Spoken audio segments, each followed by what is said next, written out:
We have Rob Cox, who is the founder and global editor of Reuters Breakingviews and the moderator. And we have our guest, Loïc Blaise, who is the founder of Polar Kid. Look, you're going to introduce a little bit of a video that we're going to watch, so everybody can sit back and watch this. But why don't you explain, set it up? Well, actually, the video is very, it says everything, so no need to lose time explaining too much. What I would like to do, I'm just coming back from Greenland. And there, I have a shaman friend, somebody that I really, really like, and he's helping me a lot. And we were in a tough situation on the ice. It was very dangerous because the ice is getting very thin. And it might break under your feet. So it's very dangerous. And I was scared, and I was feeling really not good. And so Yossi just stopped and said, look, we will talk with the ancestors, and we will talk to Sila. And Sila in Greenlandic means the weather that's around you, and it's also the spirit of the ice. And he said, the spirit of the ice will make you stronger, but you need to respect the ice. And so I just want to play this for you. If you want to close your eyes the same we did this morning, that's maybe a good idea. And then we just let the video talk. Oh yeah. So this is my friend Yossi.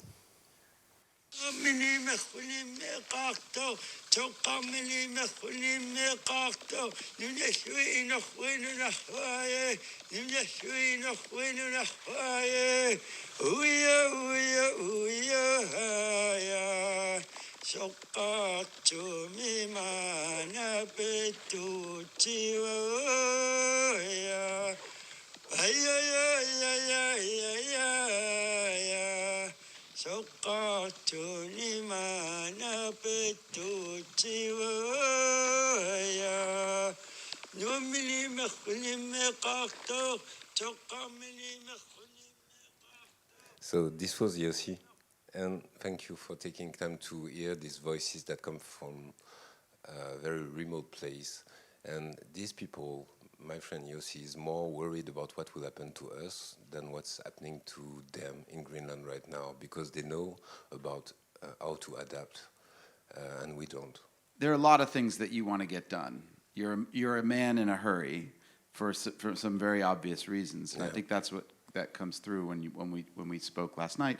I'd be interested, before we get to all the things you want to do, I want to talk a little bit about this idea, in a sense, that you see your life as a bit of a metaphor for human life, in the sense that there is a race against time.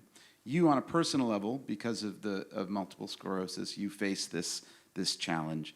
But you also see us, humanity, in a similar race against time. Maybe explain how that is sort of your guiding philosophy, if you will. Oh, that's a tough question. Yeah, it's true. I'm on the clock as an individual, but I'm also on the clock because I have a son, and my son is 3 years old, and I'm looking at the forecast for the next 10, 20 years, and I will need to explain to him what I'm doing. And guys, it's really serious what's happening up there, and the ice is disappearing at an incredible speed, even faster than when we've been recording this interview. It was 2 years ago, and the forecast was for 2021 for the summer ice to disappear. Well, I can tell you that when I did the trip last year, the ice is gone already. It's the Northwest Passage is open. You see some gray ice, that's very old ice that is supposed to stay up north, that is dying and melting down south. This is very bad news for us. But the Inuit people, and I love them for that, they are so resilient. They just never give up. Whatever is happening, they just keep on going. And to explain you their mindset, I should tell you a story about Unortok. Is a hunter, old man. And when we were on the ice with sledges and dogs, he was telling me, look there, that young hunter is just not understanding it. And I was, all right. And I was looking, and the hunter was just whipping the dogs and trying to get them forward, and it's not working. the dogs were still slower than Unatok's dogs, and Unatok, to get the dogs running, is singing for them. And that works beautiful, and we were always the first ones back to the camp, so the first ones eating. That's really good. And that's my point. Yeah, we can be really scared about what's coming, but there is two ways of involving people into that planetary struggle. There is fear, and then people they go and vote for Bolsonaro or Trump, and there is desire. And out of desire, you can get a lot more things done and ways quicker. So So in other words, there's the carrot, which is the singing to the dogs, and there's the stick. Which is yeah, but quite the literally carrot stick. there is survival. So But you know, when you played the shaman's voice, which was amazing, you said that they know that this is coming. You know, as to be Game of Thrones about it. Winter is, I guess, not coming. Winter is leaving. Yeah. But they are resilient in your mind. They know it's coming and they'll adapt. But he's worried about us. Absolutely. Can you maybe explain that? Why aren't we going to be better off? We have money, technology, barriers, yeah, but all that stuff. we have no sense anymore about what's really happening to Earth because we are completely disconnected. That may be because of technology, for example, but in our cities we just don't know where the food is coming from. When you are in Greenland, and well, you look at the seal and you know that's your food, and you know that if there is no more seal, you are really in problem. How to say that? Inuit people, they live close to the nature, so they feel it, they breathe it, they live with it, and even when the nature is very angry and nature gets really rough up there when it gets mad, they are still adapting and struggling, and they know how to do that. We are not prepared for that, and but the good news is that there is a lot of people around the earth, in the deserts, in the jungles, in the ice, that carries this very ancient knowledge and that we can rely on. This is, I mean, it's human beings. It's not people from outer space. And if they can do it, we can do it. But we need to listen to their voices and to their wisdom. And I'm sure there is a global answer to bring. When it comes to myself, I need to apply holistic answers to my situation, to find ways to cope with sickness and to go forward every day.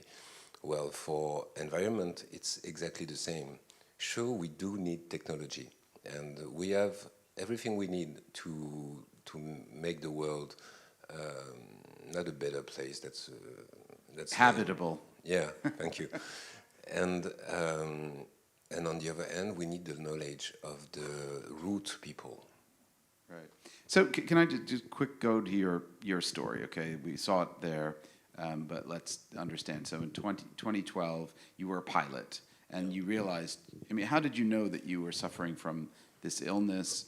And you know how it pushed you into something. You know, as a pilot, you had to take your hands off the wheel, or as it were, No, actually, it's not possible for a pilot to. That drove me insane, actually, because they said, "Loïc, you cannot fly anymore," and I could not understand the life. Sorry, on the ground. Thank you for the LinkedIn request. I don't know.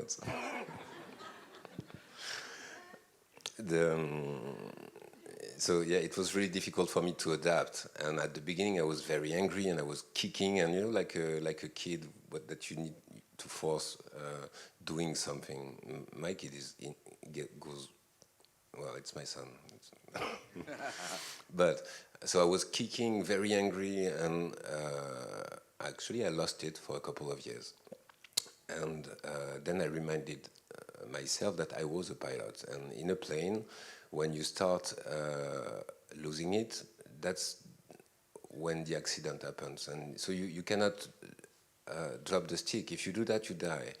And you cannot also ignore the alarms. And if the world would be a cockpit today, it will be all red, flashing like a Christmas tree. And nobody's reacting. It's... there is kids all over the world that are struggling for climate and saying, we want action now. And what people are doing is they upload. This is so sad. I know around here there is a lot of people doing great stuff to change that situation, but we cannot do that anymore. We don't have time for that. We don't have time to applaud the kid and to pat them on the shoulder, tell them, oh, that's so nice from you, you're singing for climate. No, we need to do things, not to applaud them, but to really listen to them and do something. Of course, they are in many ways the people who are making us aware of the problem, even if they obviously can't. And that's in some ways what you're doing. I want to get to the hydrogen plane, but before we get there, I want to. Well, okay. Why don't we talk about? You have a solution to one element of carbon emissions, which is actually to create a new kind of plane. Talk about that in a little bit. It's kind of important. Yeah. Well, actually, I don't think I'm working right now on.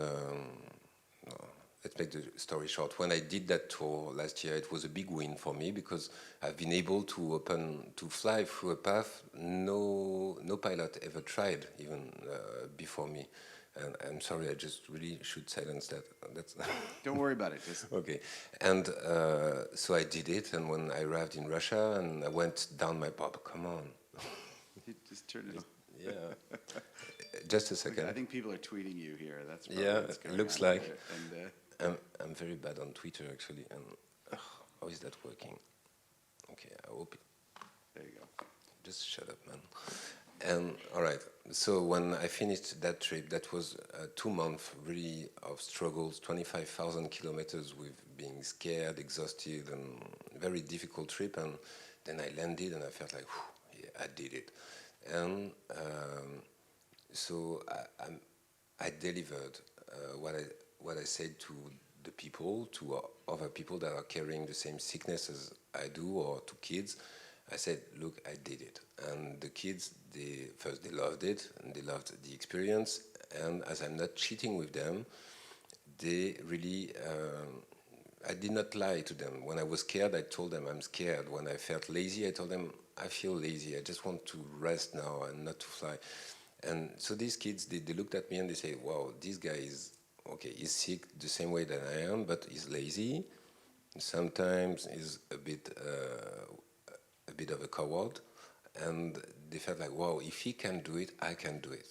And these kids, they went from a situation where they felt like, nah, I'm not moving anymore, it's not worth going to school, and I'm sick, man, to having desire again, ambition, and wanting some future, any kind of future. And that's wonderful. So I did that. I was really happy of that, but I was sad because of what I saw around the Arctic for 2 months.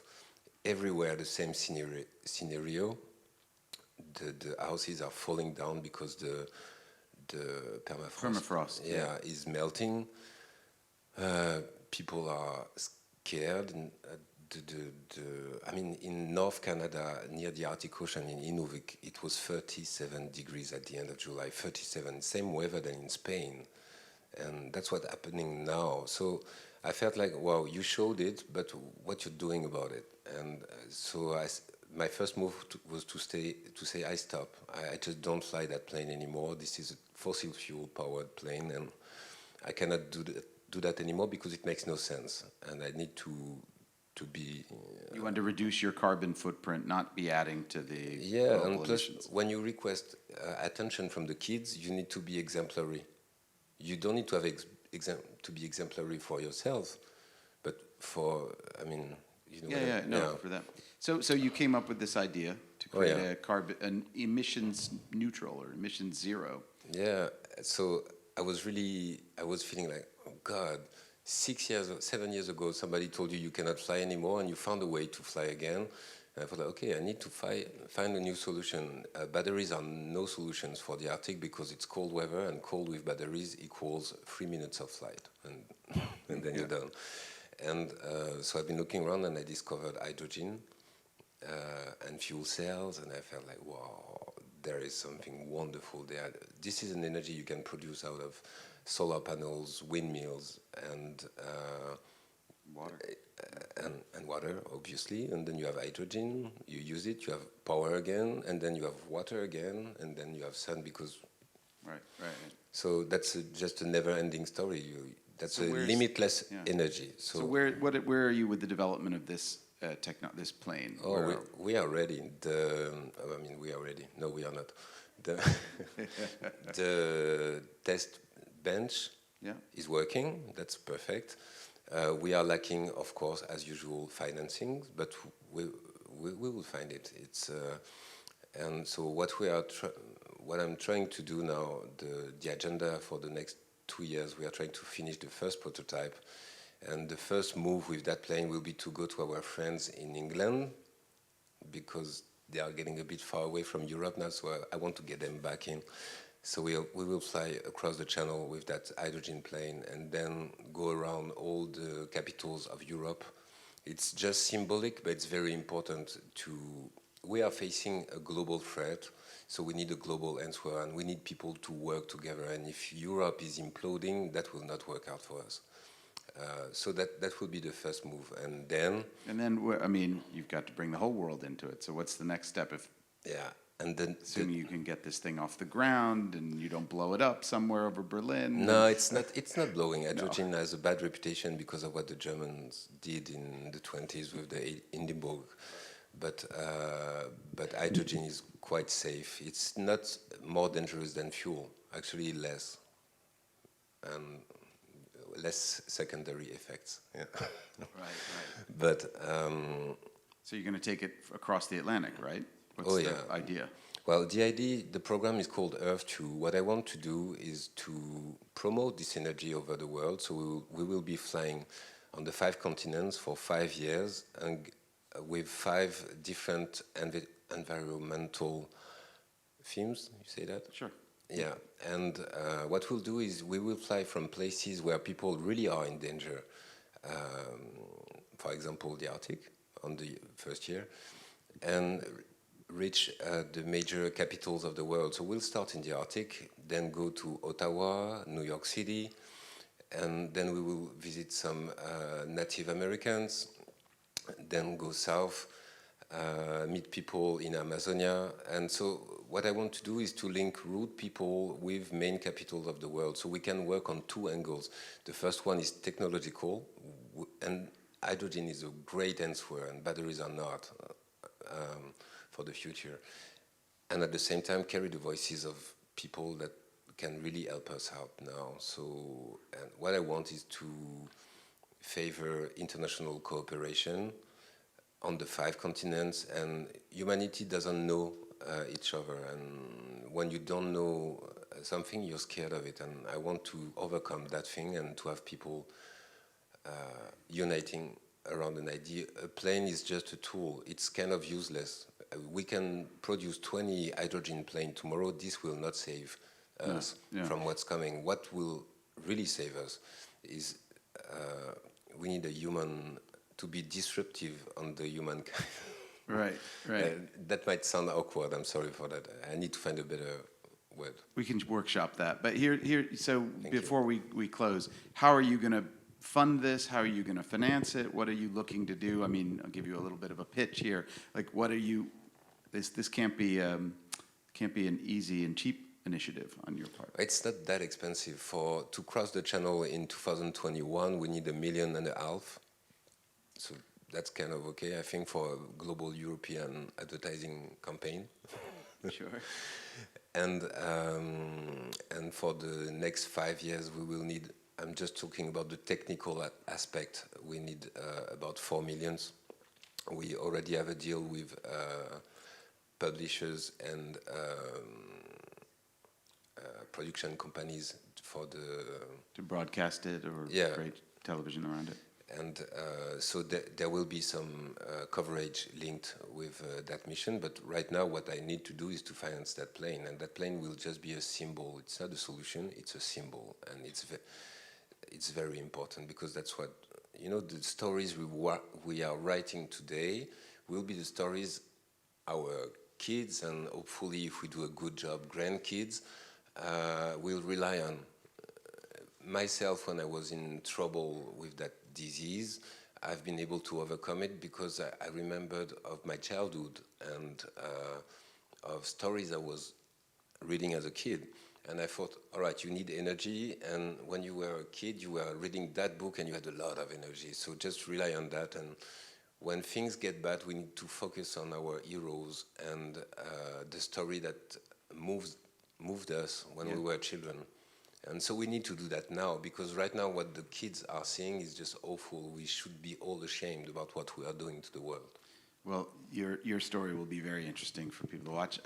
So, Loïc, I mean, you're a man in a hurry, but so should we all be. I think that's the message here. Thank you very much for sharing your story, and good luck crossing the channel to start with. Oh yeah, thank you. Please thank him for coming. Give a warm hand of applause. It's so humbling and so inspiring to hear your story, Loïc. Thank you, Rob.